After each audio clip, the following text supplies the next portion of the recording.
Good day everyone.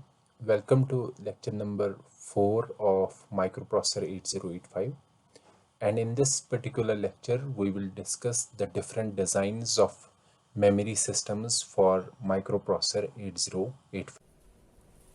Today's lecture is regarding the discussion on the memory. So, memory is one important component in microprocessors. In all the processors and especially in microprocessors, so memory is used to store both the instructions and data.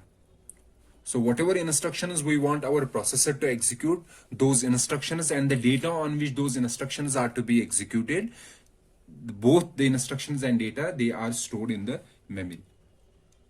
And in today's lecture, we will be discussing about the primary memory. Primary memory means the memory that is used to store the instructions which are currently executed by the processor. For example, if we want to run any program, that program is first stored in our secondary memory. From the secondary memory, we will get that program and bring that program into our main memory.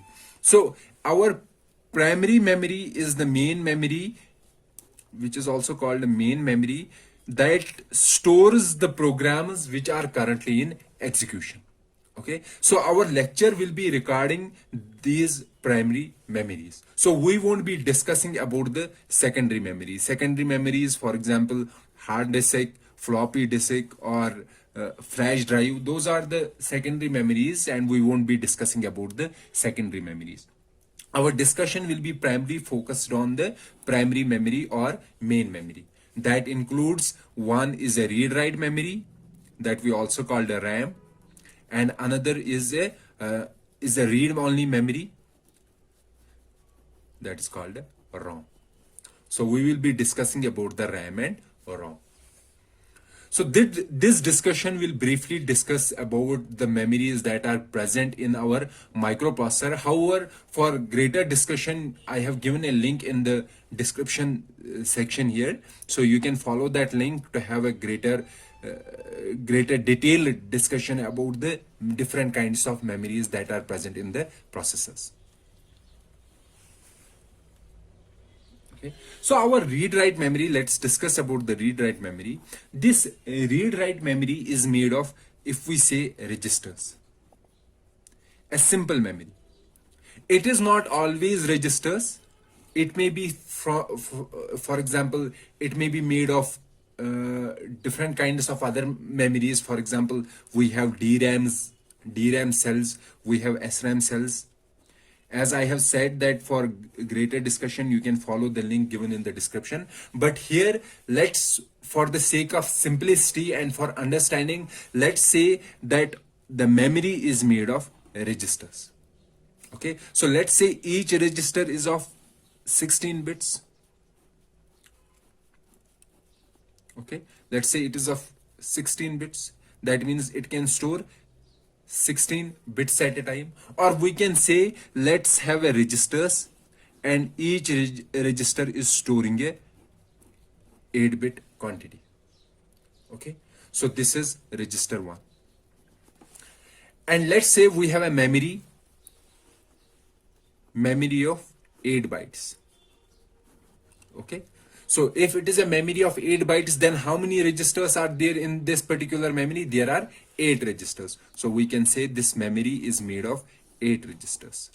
1, 2, 3, 4, 5, 6, 7, and 8. So these are the 8 registers. R1, R2, and every register has an address 0, 1, 2, 3, 4, 5, 6, and 7. So since there are how many locations, how many bytes? There are 8 bytes, and we know that each byte has an address. So how many bits will be required to address these 8 bytes? So it will be log of 8 to the base 2. So it will be 3. So 3 bits will be used to address this kind of memory. So for example, 000 will be the first byte, 0th byte, 001, the first byte, 010, the second byte. Similarly, the last will be 111. So please keep this in mind that if we have n bits, then we can clearly have 2 raised power n addresses. Okay, if we have x addresses, here we are having how many addresses? 8 addresses. So these x addresses can be denoted using log of x bits. So you have to keep this thing in mind. So here we were having how many addresses? 8 addresses. So how many bits can be used? So we can use 3 bits to address these 8 addresses. Likewise, if we have 16 addresses or 16 locations, then how many bits will be required? Log of 16. Log of 16 will be log of 2 raised power 4. That will be 4. So 4 bits will be required to denote how many locations? 16 locations or 16 addresses. So why I am discussing about the addresses and different number of bits that is required? It is because for accessing any memory,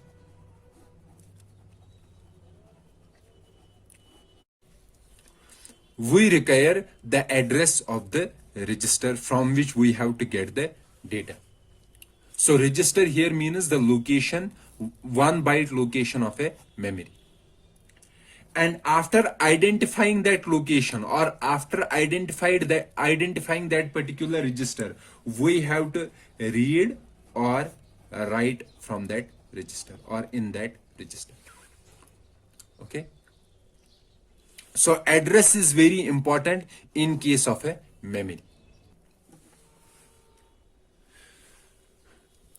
So as I said that let's say we have a memory, this is our memory, and we want to read or write something from this memory. So first of all, we send an address through an address bus. Okay, so using that address, for example, here goes our address. So here what was the address? 3-bit address. Okay, and at the memory we will be having a decoder.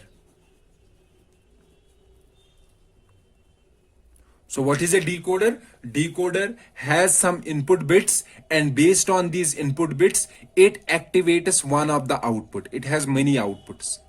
How many outputs are here? If decoder is getting 3 bits, what is the output of, what are the possible outputs of a decoder? So decoder gives 2 raised power 3, that will be 8 outputs.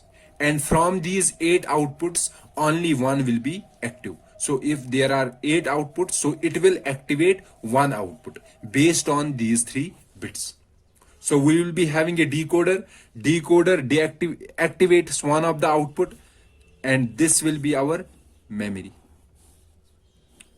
1, 2, 3, 4, 5, 6, 7, and 8.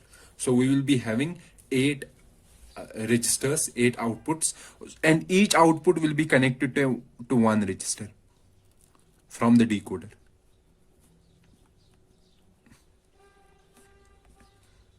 Okay, so this decoder is receiving 3 bits, and from these 3 bits, it activates one of these outputs. So let's say 3 bits were 0, 0, 1. That means the first register, it will activate this particular register or this output. So we will be having the data from this particular register. So we can either read, if we are reading, we will get the data from this register, or if we are writing, we will put some new data into this register. And this data that is to be written or to be read from the memory, that data is passed through another bus, which is called a data bus. Okay, so let me repeat this again. So what I am saying here, that let's say we have a memory of 8 locations or 8 registers.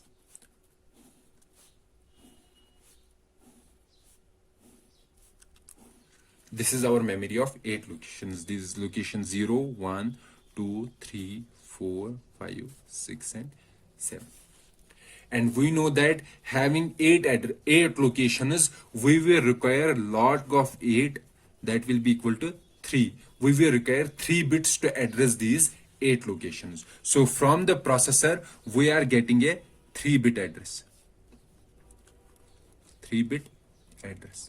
And this address is sent through a bus which we called a address bus.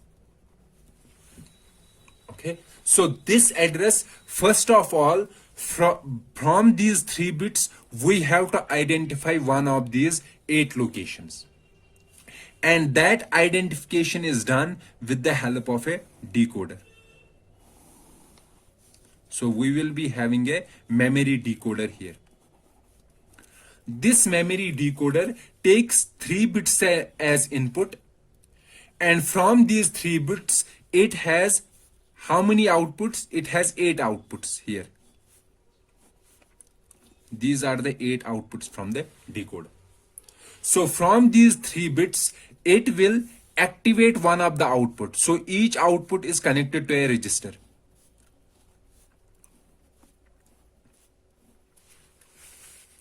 Okay, so it gets the 3 bits, and from these 3 bits, based on 3 bits, it activates one of the output. Let's say it has activated this output, location 2 output. So it will activate this register. Let's say microprocessor wants to read data. Read data from which location? From this location 2. So after activating, we will have another control signal from the memory. Control signal from microprocessor to the register. So this control signal will say whether we want to read data or write data. Let's say we want to read data, so it will send a control signal for read. So by getting the control signal, we will get the data from this register. And this data is passed through another bus which we called a data bus. And this data then goes from this memory to the microprocessor. Now let's say microprocessor wants to write data. Then microprocessor first sends these 3 bits. Okay. And after that, it sends a control signal, write, and also sends a data on a data bus. So these 3 bits will activate one of the register. Let's say it has activated this particular register, register 4, and memory is getting write signal, write control signal. That means it has to write data in this location, and it will get the data from the data bus and will write in this particular location.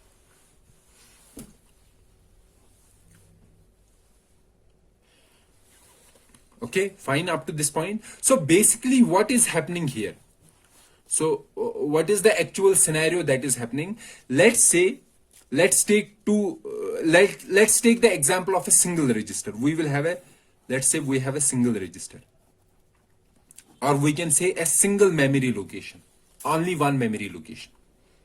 Okay, let's say microprocessor wants to write data in this register.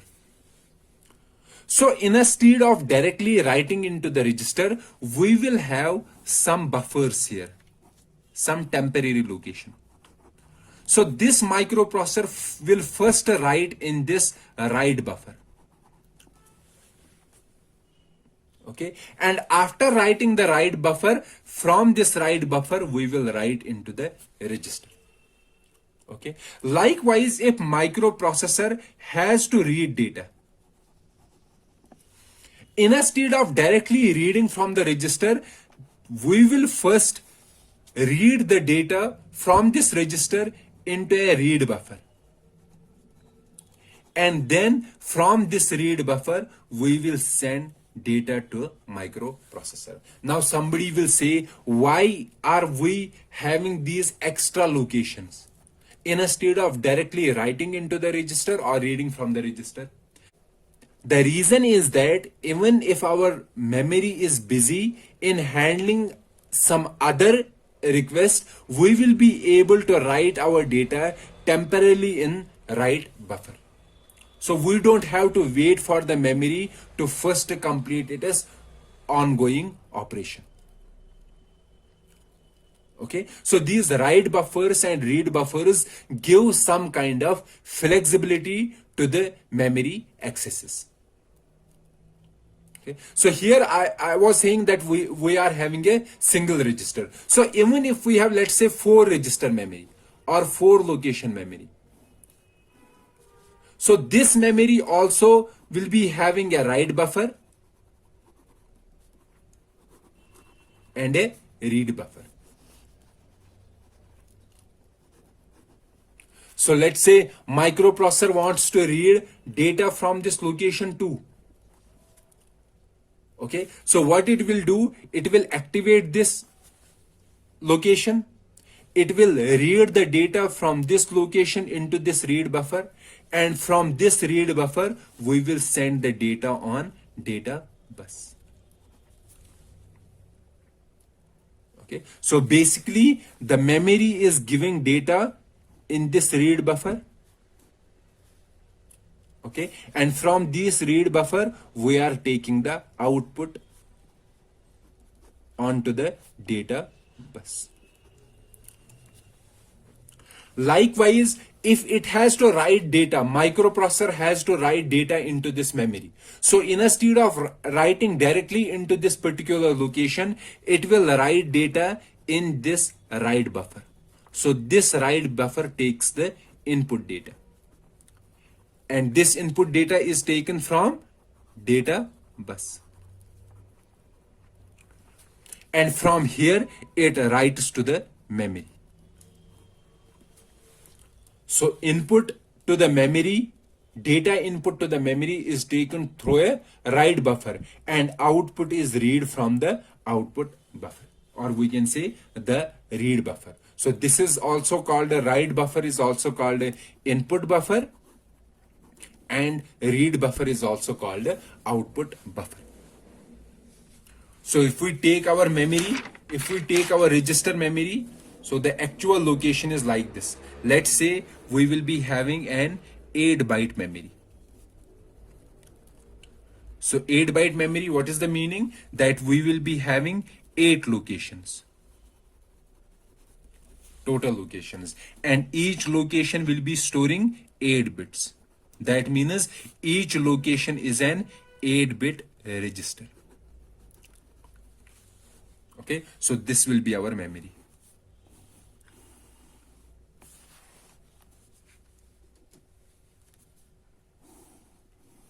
Eight location memory. 1.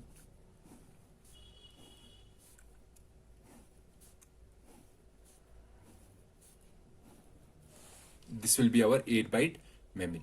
8 location. This location 0, 1, 2, 3, 4, 5, 6, 7.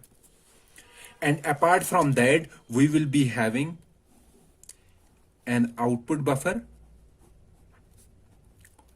That means if we are reading something from this memory, we are first reading that data into this buffer. So how many bits we are reading? 8 bits can be read. And from this output buffer, we take the output onto the data bus. Likewise, if we have to write something into this memory, so we will be having an input buffer for that particular purpose.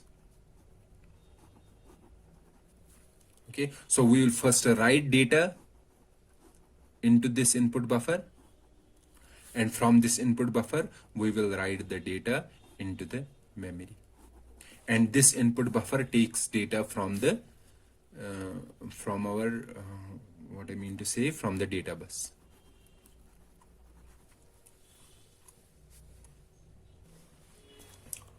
Fine. So, and also we will be having a decoder, 8-bit decoder.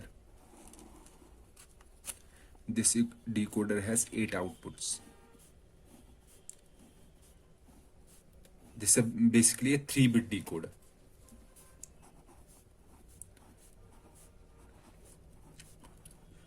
So since we require 8 bits here or 8 outputs here, so it is a 3-bit decoder. It is taking 3 bits as input. And these 3 bits are the address bits, and we get the address bits through using an address line or address bus. So this decoder is getting 3 bits. Okay, from these 3 bits it chooses one of the output, or it activates one of the output, and this register is then, for example, if register 3rd is chosen, then this register will be used to read or write data. Apart from that, this memory also gets a control signal. Control signal that is given to the memory is either memory read or memory write. So if we are reading from the memory, that means we have to get something from the memory. Getting something from the memory is that after activating this location, we will get this data into this output buffer, from the output buffer onto the data bus. And if we have to write something into the memory, then we will first write that data from data bus into the input buffer, and from input buffer into one of the register based on these 3 address bits. Okay, so this was all about the accesses into the memory. Now our aim or our job is to see the structure of each register. So how these registers store the bits. Now the each location or the structure of each location, it varies from one memory to another memory. What I mean to say, for example, in case of SRAM memories,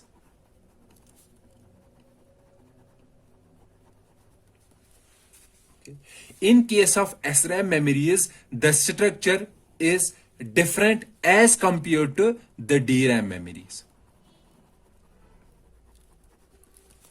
So in case of SRAM memories, each cell is made of 8 cross-coupled transistors or 8 cross-coupled inverters. Each cell, or each register is made of 8 cross-coupled inverters. And each in DRAM memories, each register or each location is made of 8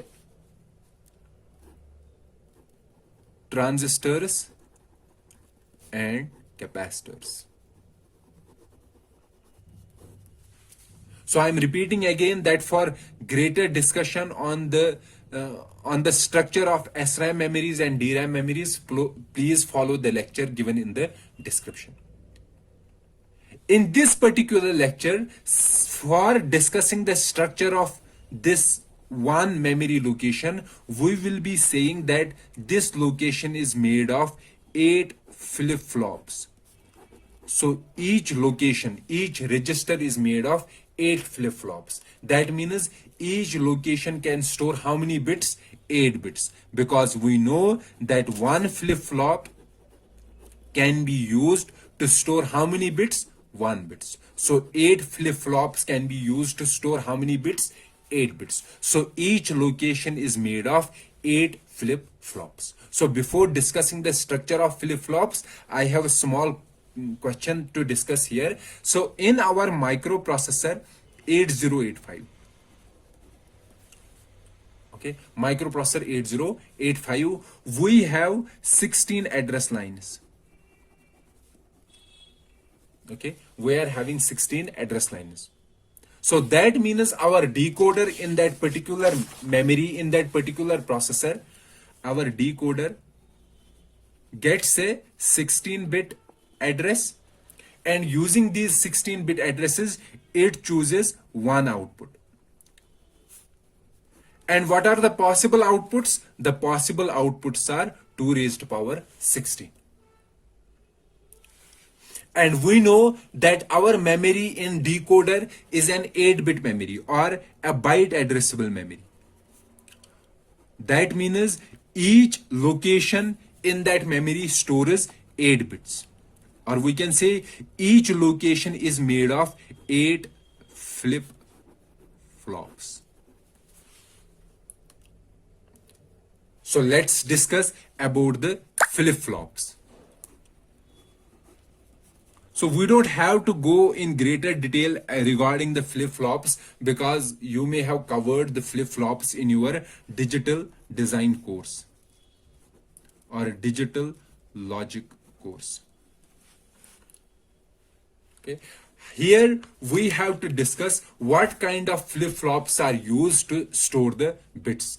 For microprocessor 8085, we are saying that the registers or each memory location is made of 8 flip-flops, and each flip-flop is a D flip-flop. So what is a D flip-flop? So D flip-flop is like this. It has an input D, which we say, and an output Q. This is our output.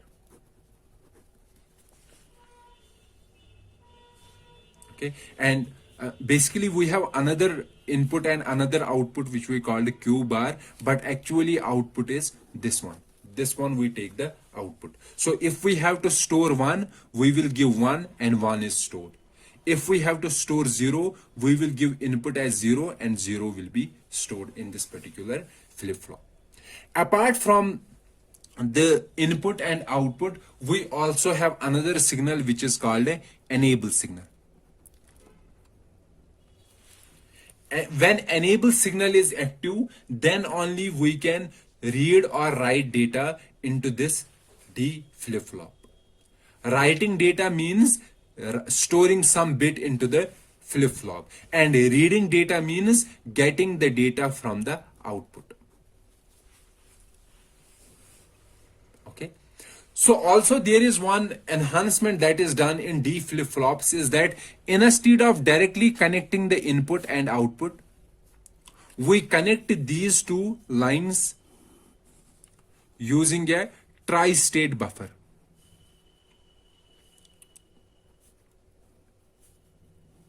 So this is our input D and this is our output.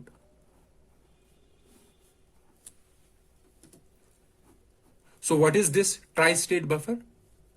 So why do we require the tri-state buffer? So tri-state buffers are used to say that when we want to store the data into this D flow, it should not be that, for example, I am having 1 here.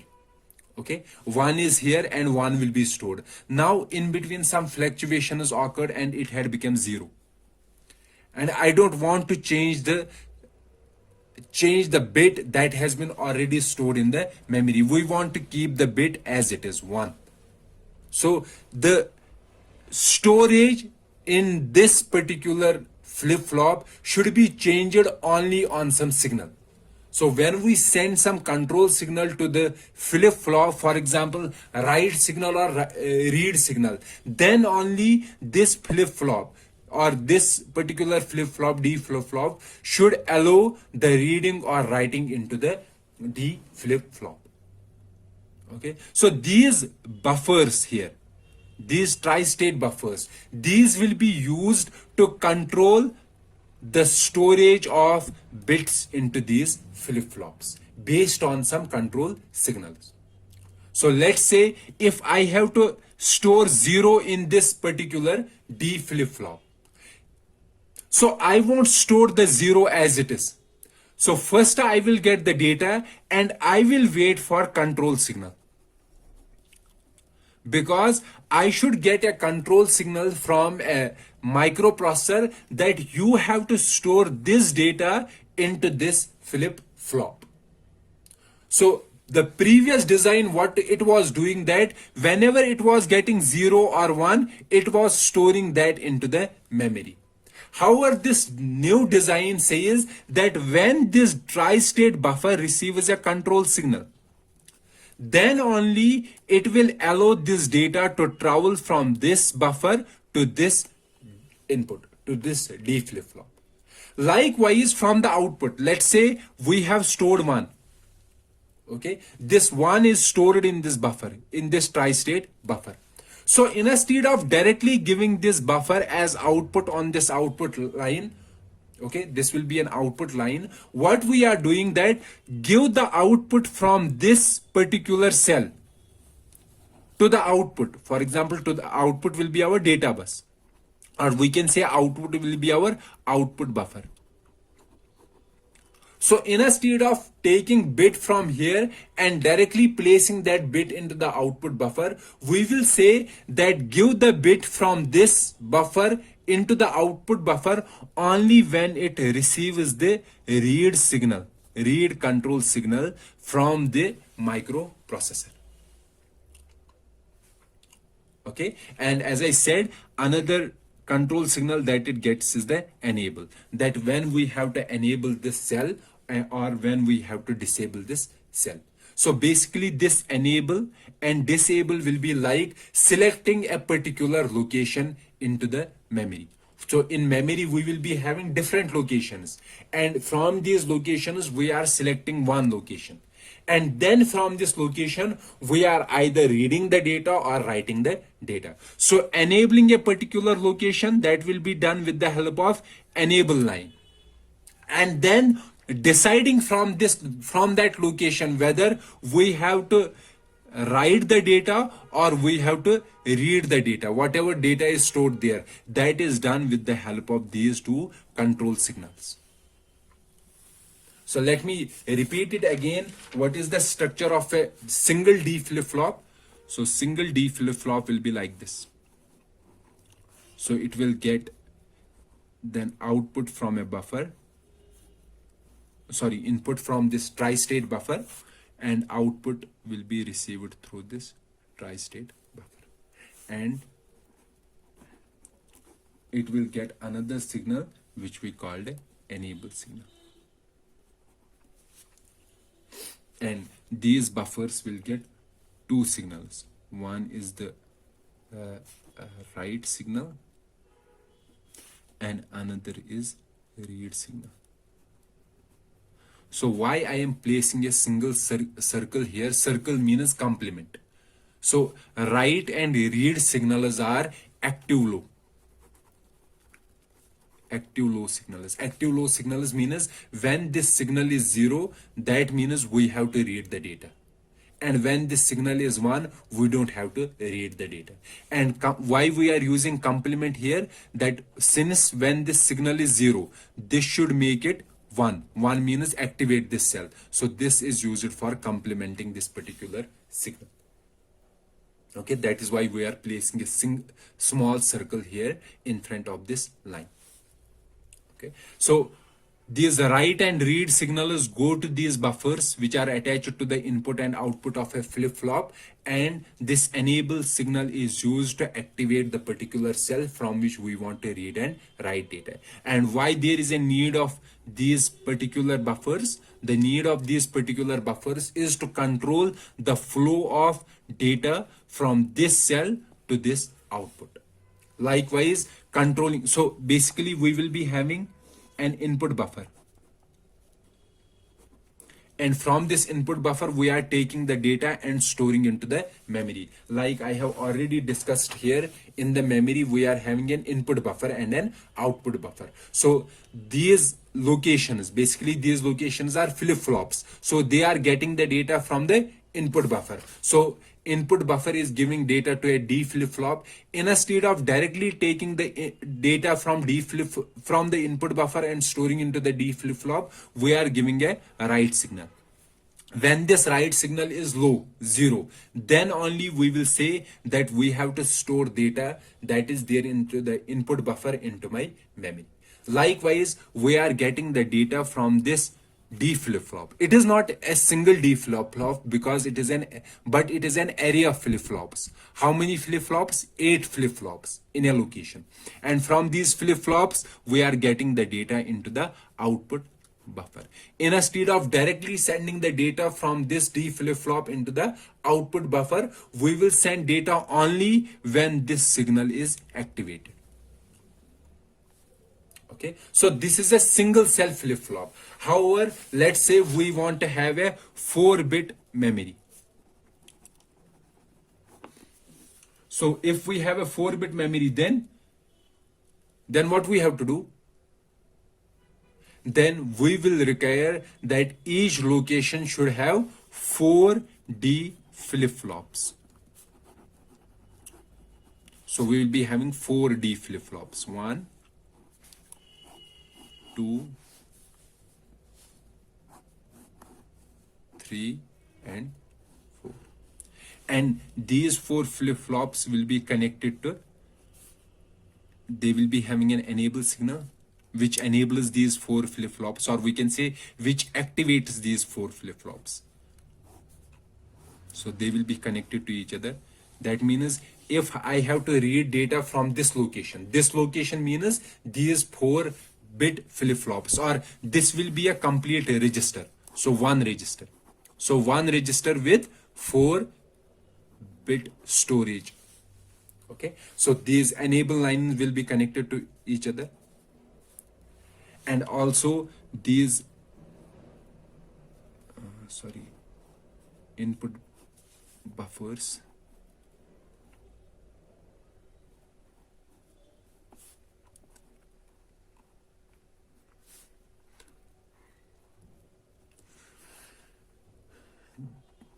These input buffers will be connected to an input buffer. So input buffer will be of how many bits? Let's say this is our input buffer. It will be of 4 bits. Okay, let's say it is connected to bit 0, this or bit 3rd, this is connected to bit 2, this is connected to bit 1, and this is connected to bit 0. And the control lines of these 4 input buffers.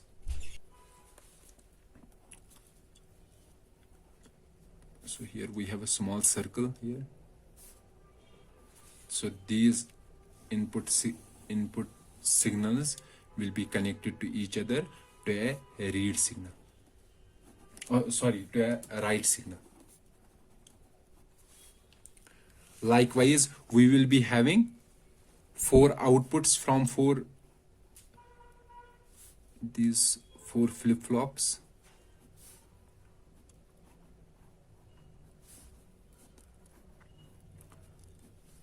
Okay, and these 4 outputs will be connected to 4 bits of output buffer. So this is output buffer is bit 3, this is bit 2, this is bit 1, and this is bit 0.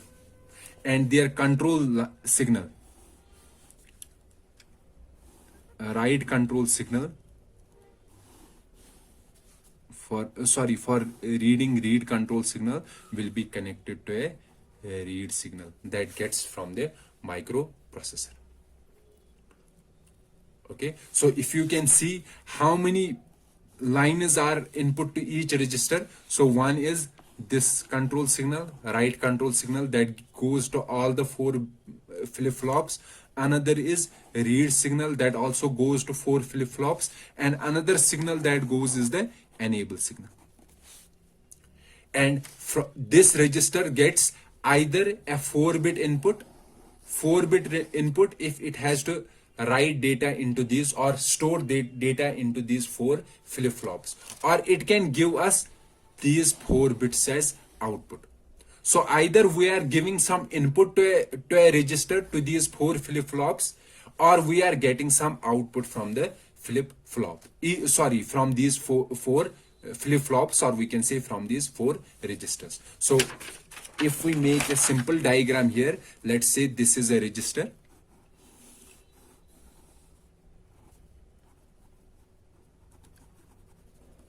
If it is a 4-bit register, 4-bit register will be means that how many bit flip-flops are there? 4 flip-flops. So we can get either 4-bit output, B3, B2, B1, B0. Output will be when we are getting from output from the register, when we are sending a read signal, or it will be taking a 4-bit input for storing the data, B3, B2, B1, and B0. And when will it store the data? When it receives a write signal. And also the register is enabled when this enable signal is activated. This enable signal goes to all the 4 flip flops, and these 4 bits are taken from the input buffer, and these 4 bits, if we have to read data, are given to an output buffer.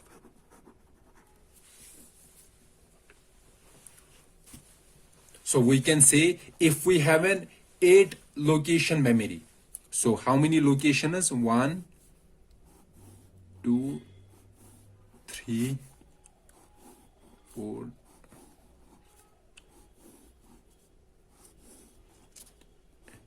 This is our 8 location memory. So that means this will be how many registers? 8 registers. So each register, we know it has one enable signal. So each register will be having an enable signal.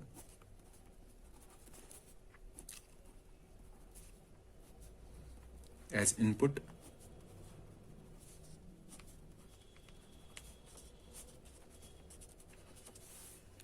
Okay. Apart from that, every register is taking 2 inputs. These 2 control signals, write and read. So let's say every register has 2 other inputs, that is write signal and read signal. So these enable signals, these enabling connections are connected to a decoder.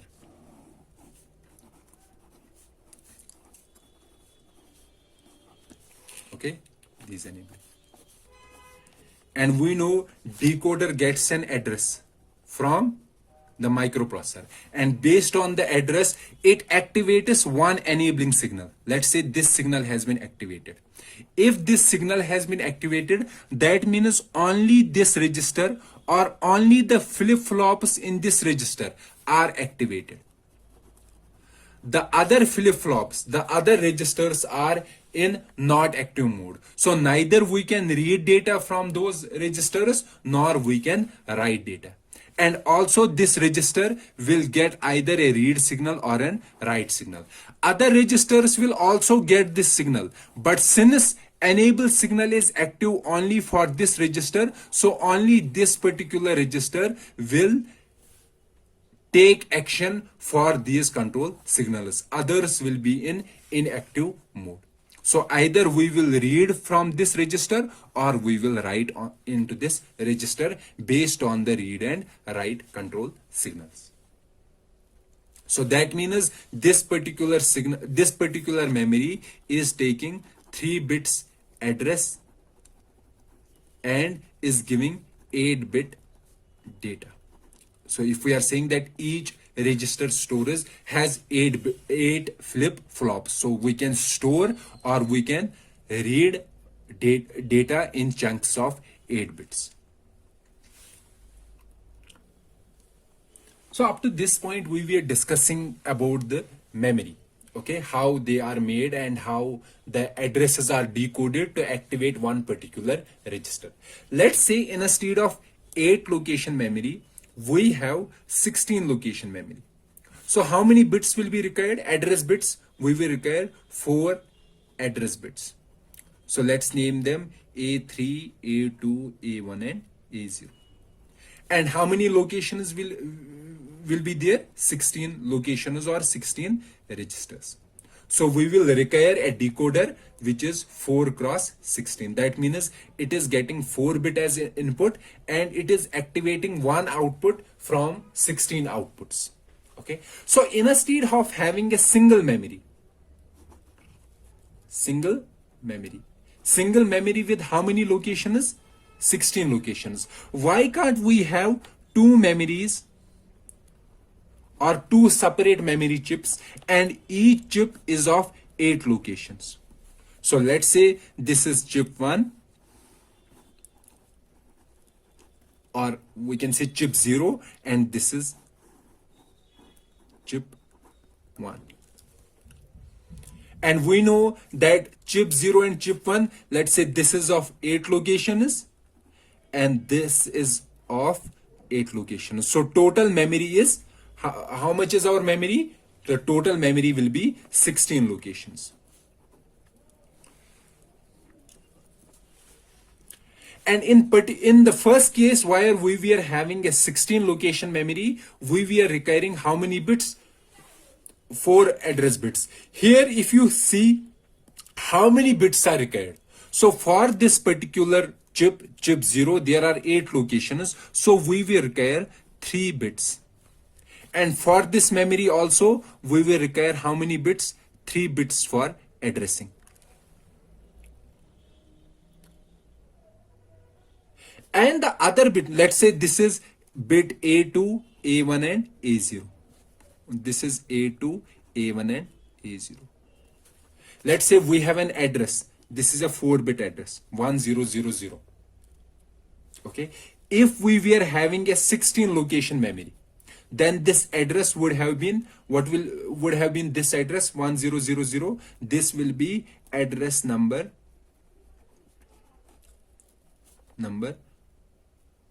8. Now if we are having this type of memory, 2 chip memory, so what is this address? So basically from this address we are choosing only 3 bits. So these first 3 bits 000, address is 000, that is address number 0. So using these 3 bits, how many addresses can be generated? 8 addresses.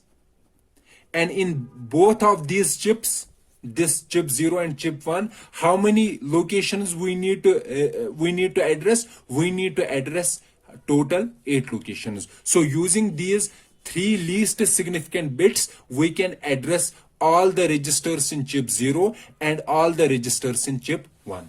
Now let's say we have this type of address number 0. Now address 0 is available in chip 0 also and chip 1 also. Now from which chip we have to select this address 0, whether from chip 0 or from chip 1. That is differentiated with this last bit that remains. And this last bit, this one bit is used to choose from these 2 chips. So we have another address bit that remains, and that address bit was A3. That address bit is used to choose from these 2 chips. Let's say if address is 0, A3 is 0, then we have to choose chip 0. And if this address is 1, then we have to choose chip 1. Okay, so this signal will go as input to both these chips. So instead of directly sending this, we will send the NOT of this as input to chip 0. So if A3 is 0, A3 is 0. Now what goes as input to chip 1? To chip 1 we will be having 0. 0 means disable this chip. Okay, 1 means, so here this inverter will convert, this 0 to 1. So that means enable this chip. So this chip will be enabler, chip 0. Now if A3 is 1, so what will be an input to chip 0? A1, 1 will be converted to 0 by this NOT gate. So chip 0 gets 0. 0 means deactivate this chip. And A3 goes as input to chip 1. A3 goes directly as 1. We have A3 as 1. That means activate this chip. So we will activate this particular chip. Now if the address is, let's say 1001.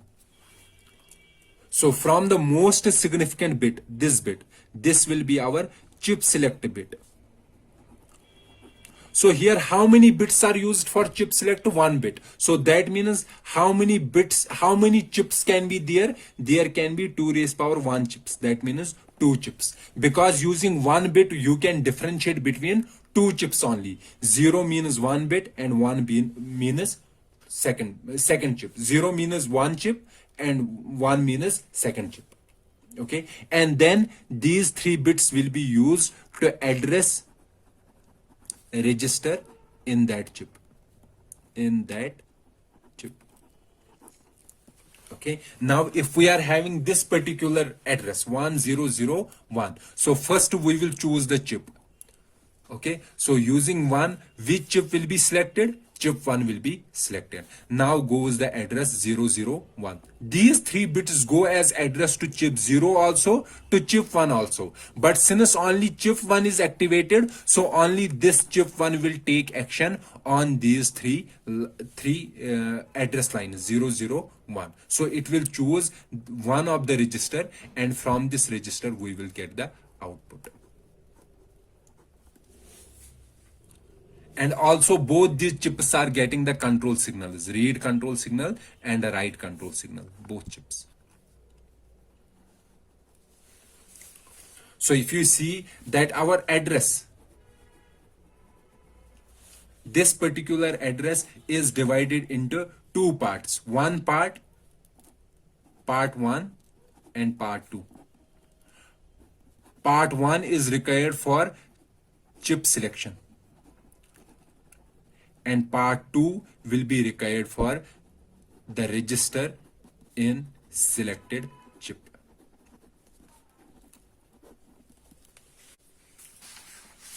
Okay, let's say we have a memory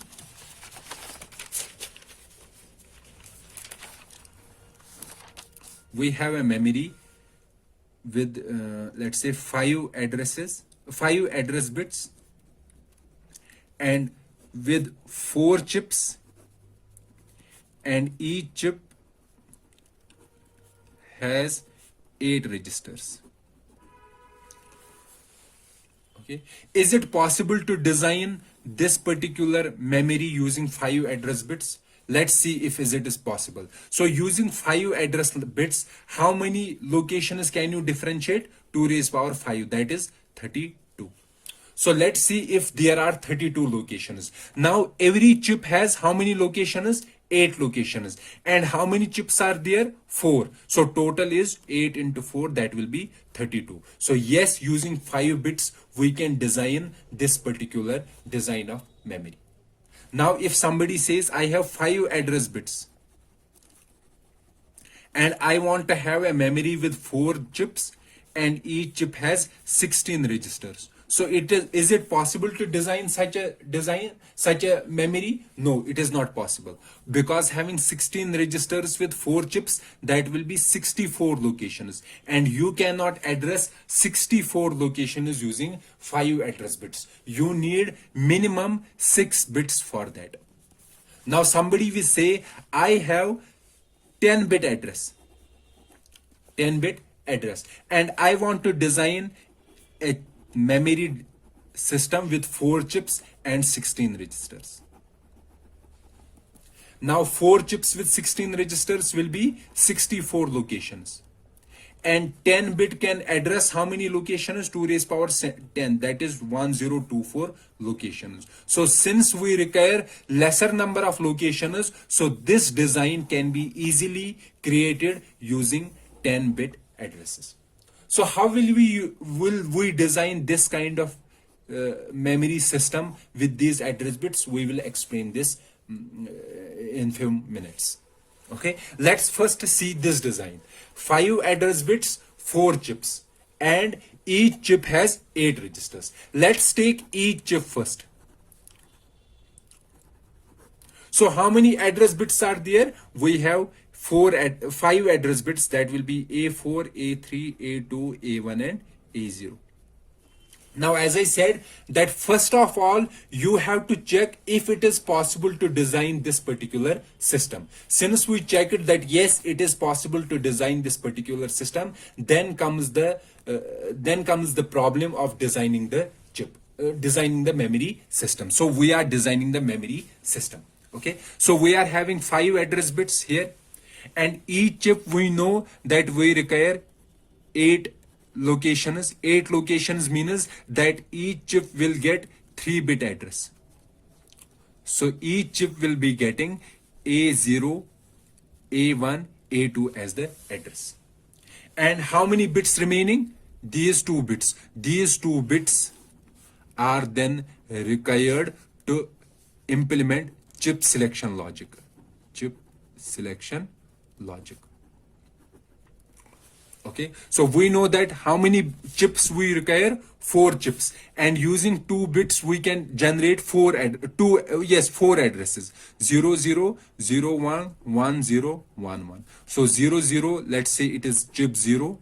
01, let's say it is chip 1. 10, let's say it is chip 2. And 11, let's say it is chip 3. Okay, now we have 4 chips: chip 0, chip 1, chip 2, and these 4 signals will be getting an input signal which enables this is a chip selection signal. Okay, they will be getting a chip select signal. Now we have to see how we can design this chip select signal. Okay, that means we are saying the input that goes to chip 0, it should be 1 when the 2 bits are 0, 0, and it should be 1 for chip 1 when the 2 bits are 0, 0, and it should be 0 for all the others at that particular time. So if we have to select chip 3, so what should go input to the chip 3? It should be 1. 1 means this is enable and all the others should get 0. So disable these chips, only select chip 3. And this chip 3 will get 1 when the chip select signals are 1, 1. Okay, let's design a circuit. So we are saying that, so basically all these 3 chips, so we are having these 4 chips: 1, 2, 3, 4, and these 4 chips are getting 2 input bits, A4 and A3. So as I said, if A4 and A3 are 0, 0, this is A4, A3. If it is 0, 0, chip 0 should be selected. If it is 0, 1, chip 1. If it is 1, 0, chip 2. If it is 1, 1, chip 3. So let's take these 2 as here. Let's design an AND gate.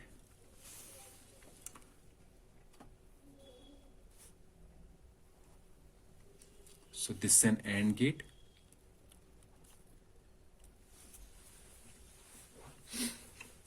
And the input is complement of these 2. So circle means complement, and this will go as input to chip 0. This is chip 1, chip 2, chip 3. So that means if both these are 0, 0, 0, 0 means this will become 1 because complement is here. This is also 1. So 1, 1 goes as input to the AND gate and it will be 1. Now for other scenarios, for example, if A4, A3, they are 1, 0 or 0, 1 or 1, 1, the output of this particular design will be 0. Now if these A4 and A3, if they are 0, 1, then chip 1 should be selected. So let's take the complement here and AND gate. So this will be the chip logic for chip 1.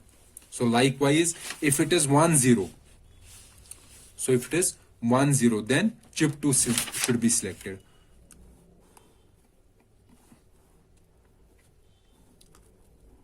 So the output of this AND gate will go to chip 2.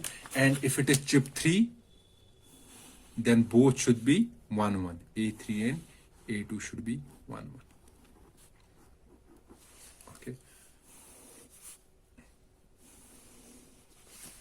So our address A4, A3, A2, A1, A0, this 5-bit address, this will be generated by our microprocessor. So these 2 bits will go to the chip selection logic, okay, and these 3 bits will go as input to all the chips. So first we have to select one of the chip. Let's say chip 1 is selected, then using these three bits we select one location inside this chip. Now your homework is to design a memory system with let's say 3 chips, or we can say, let's say we have 4 chips, and address, and each chip has 8 locations. Okay, and address is 7 bits. Okay, so design a scheme with this particular address bits, and this should be our memory design. Okay, so I will give a hint here. So each chip has 8 locations. So from these 7 bits we use 3 bits for selecting a register in a chip, and the remaining 4 bits, higher order 4 bits, so these 4 bits will be used to design a chip selection logic. So we know that using 4 bits, how many chips can be addressed? 2 raised power 4, that will be 16. However, we have only how many chips? We have only 4 chips. Okay, so using 4 bits, you have to choose a chip selection logic for 4 chips.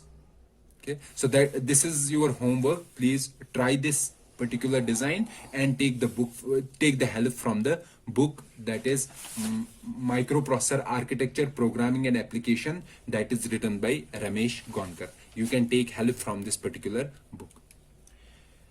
This was all about the memory design and what are the different kinds of memories, or how memories are designed, what are the different input and output signals. And as I said, that if we have a 16-bit address, then from this 16-bit address we can easily locate 2 raised power 16 locations, and that will be the size of our memory as well.